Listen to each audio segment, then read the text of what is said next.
Oh, ça y est, bon Dieu! C'est par ce cri d'étonnement et de pitié que June fut accueillie quand elle entra chez sa nénène. Le jour du baptême, l'enfant, quoique fort maigre, n'avait pas une mine aussi vilaine, aussi piteuse. Mais depuis, c'est un squelette, un petit cadavre à enterrer que Madame Boyotte avait là, devant elle. Non, non, non, ce n'est pas possible, répéta-t-elle, de plus en plus étonnée. Tikok et Sopoum essayèrent de la calmer. C'est pas faute nous, c'est quoi petite là qui comme ça, comme. Madame Boyotte, à cette observation, s'emporta. Elle les rudoya vertement. Pour elle, la négligence, la sordide avarice de ces gens était la cause de l'effroyable dépérissement de sa filleule. Elle le leur lança à la face avec une telle véhémence qu'ils restèrent bouche bée. Nous pas chrétiens vivants, mes amis. Nous c'est bêtes. Nous vivons coup bête. Dans son exaspération, cette femme au cœur sensible prit aussi l'État à partie. Elle déclara que les autorités auraient dû s'intéresser d'une façon toute paternelle au sort de cette masse de paysans qui, faute d'instruction, ne savent même pas qu'ils ont des devoirs à remplir envers eux-mêmes et envers leurs enfants. À ce mot d'autorité, et sous prétexte d'aller jeter un coup d'œil dehors, sur leur change, Tikok et Sopoum tout penauds s'esquivèrent. Ils ne revinrent pas, de crainte qu'ils n'eussent à reprendre et à ramener chez eux leurs petits égués. Il fallait voir le monstre. Zoun n'avait que les os et la peau. En guise de mouchoir de tête, elle portait un torchon qui probablement servait aussi de troquette. Son caraco, pouvait-on appeler ça un caraco? Son caraco n'était qu'une lamentable guenille, maculée de fientes, qui attirait une légion de mouches bourdonnantes. Quant à ses cheveux, ils étaient si embroussaillés et empesés, et d'une teinte si spéciale, qu'ils présentaient exactement à l'esprit l'image d'une touffe de poux de bois au tronc d'un grêle papayer. Ce fut de ce côté que Madame Boyotte commença bravement sa corvée. Elle se garda bien d'y aventurer un peigne. Elle prit le parti le plus pratique, elle tondit Zoun.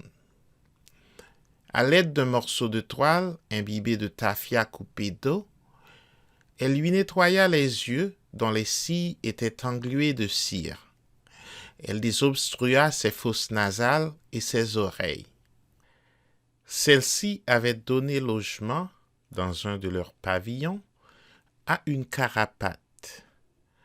Ce parasite s'y était si fortement incrusté que Madame Boyotte ne parvint pas à l'arracher que grâce à l'intervention de ses ciseaux. Au cours de l'opération, qui ne se fit pas sans douleur, le sang coula et Zoun, entre les solides jambes de sa nénène, cria, gragea, pompa et pissa. Pour consoler sa filleule, Madame Boyotte lui donna un morceau de rapadou. La petite le suçota, le grignota, tout en renâclant comme une petite forge. Sa nénène profita de ce répit pour faire un petit tour à la cuisine, d'où lui venait une odeur de pois qui brûlait. Elle en revint bientôt et continua son nettoyage. Zoun tremblait de frayeur. Avec du pain brûlé réduit en poudre, Madame Boyotte pansa les commissures de ses lèvres fendillées par un purulent bouquet. Elle fit ensuite l'inspection des pieds. Ni crabe, ni pian, heureusement. Cependant, en examinant un de ses gros orteils, elle découvrit sous l'ongle un point noir. Elle le pressa du pouce, du pus en jaillit. Point de doute, c'était une chique. Prestement, Madame Boyotte attaqua cette intruse. Elle put la déloger en 1 minute, malgré les trépignements de l'enfant. Pour parfaire sa médication, elle bourra la pochette vidée de tabac à priser, en suifa l'orteil et le banda. Il ne restait à donner à Zoun qu'un grand bain désinfectant. N'ayant pas de temps à perdre, Madame Boyotte la conduisit dans la cour, puis la fit s'asseoir dans une gamelle, où, préalablement, elle avait écrasé des oranges sûres et versé un peu de tafia et une boquite d'eau tiède. Elle se retroussa les manches, s'arma d'un morceau de collette et, tout en disant « À la traka pour la vécaïté », elle frotta, massa vigoureusement tout le corps de sa filleule qui geignait. Elle s'arrêta que quand elle s'aperçut, après un rinçage fait avec du savon, que les couches de crasse qui adhéraient à l'épiderme de Zoun avaient été complètement enlevées. L'eau du bain en était la preuve évidente. Elle avait une coloration noirâtre. D'un autre côté, au fond de la gamelle, s'était formé un véritable dépôt limoneux, ce qui représentait environ une dizaine d'années de crassis. « Et puis oui, » s'exclama Madame Boyotte, « moun nan moun traité pitit yo pli mal passé bête. » Zoun, remise sur ses pieds, avait subi visiblement une légère transformation. Son petit corps aux côtes saillantes, à la peau flasque et ridée, frissonnait, dansait en place. On dirait une danse du ventre que rythmait le claquement de ses dents. Pendant ce temps, non loin d'elle, une flamme s'éleva à flot. C'était son caraco et son torchon qui, livrés au feu, se réduisaient en cendres. Elle suivit des yeux la fumée qui montait, et à son regard il y eut comme un vague regret. En souriant, sa nénine vint à elle, l'enveloppa dans un cahier, la souleva comme un fétu dans ses bras et entra avec elle dans sa chambre. Un instant après, le petit Zégué était revêtu d'un décoquet en indienne acheté dans le voisinage. La joie faisait flamber ses yeux et sourire son visage décharné. Madame Boyotte lui donna à manger. L'enfant avait un appétit féroce. Elle mangea avec un tel essoufflement, une telle avidité qu'elle faillit suffoquer. On lui fit boire un peu d'eau dans un pot en fer blanc, puis, de plus belle, elle recommença. Elle ne laissa dans son plat ni un grain de pois, ni un grain de riz, pas même souvenir de la sauce qui avait accompagné le morceau de viande qu'on lui avait servi. Étonnée, Madame Boyotte l'interrogea. Elle lui demanda si elle n'avait pas mangé depuis des jours. Zoun, tout en se pourléchant les pouces et les babines, lui expliqua, dans un baragouin amusant, qu'au pays pourri, on ne prenait généralement qu'un repas par jour, toujours le soir, au retour du jardin. La nourriture ordinaire consistait tantôt en bout de canne, tantôt en bananes et patates boucanées, accompagnées quelquefois de têtes d'aransor, d'affiba ou de suifs de bœuf, tantôt en bouillons herbages où rarement entrait un morceau de petit salé.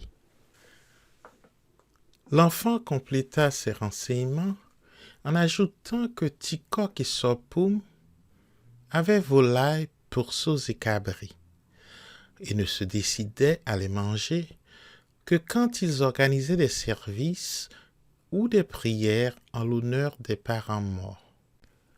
En dehors de ces cérémonies, de ces devoirs, ils aimeraient mieux être roux et vifs que de faire franche-liper. Madame Boyotte, grâce à ces explications, comprit le long martyre que s'imposent nos paysans.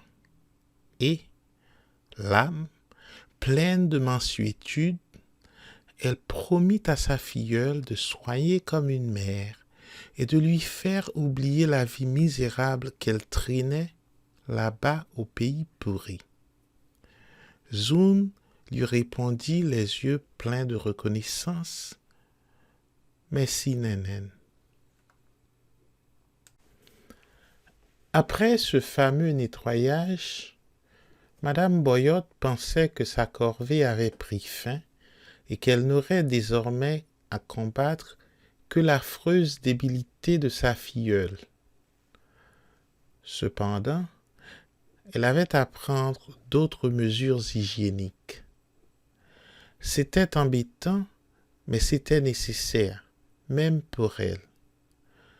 Malgré le bain, Zoun avait des démangeaisons à la tête. De temps en temps, elle en grattait la couenne rasée de ses frêles menottes.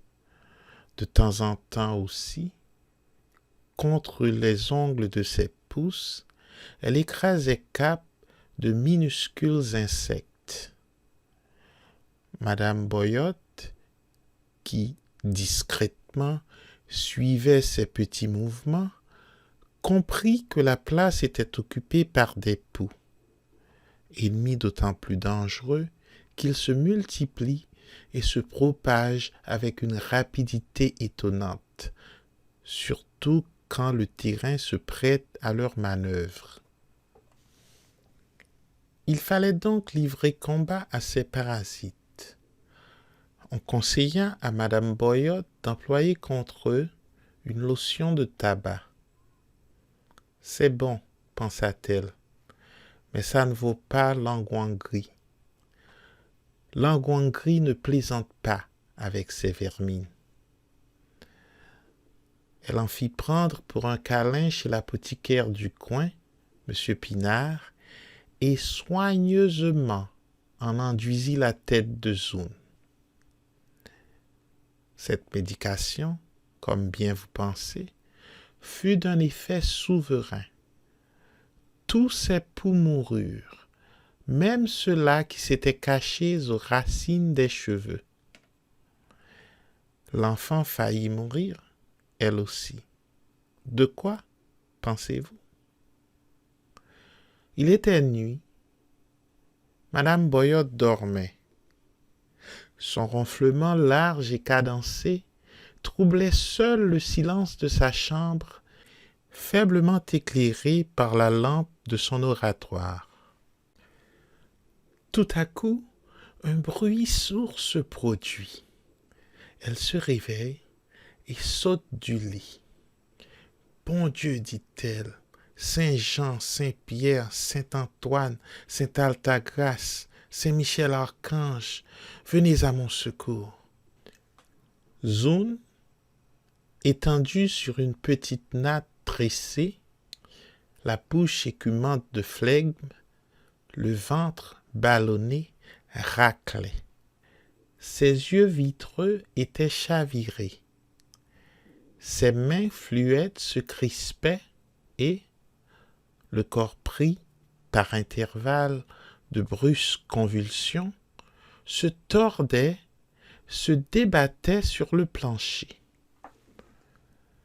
Madame Boyotte, qui, à première vue, croyait à une révolution de verre, fut vite tirée de son erreur par l'âcre exhalaison des vomissements de l'enfant. Elle comprit qu'elle se trouvait en présence d'un gonflement.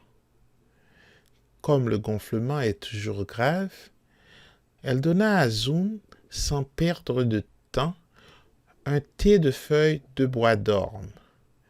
Elle en avait heureusement un pied dans sa cour.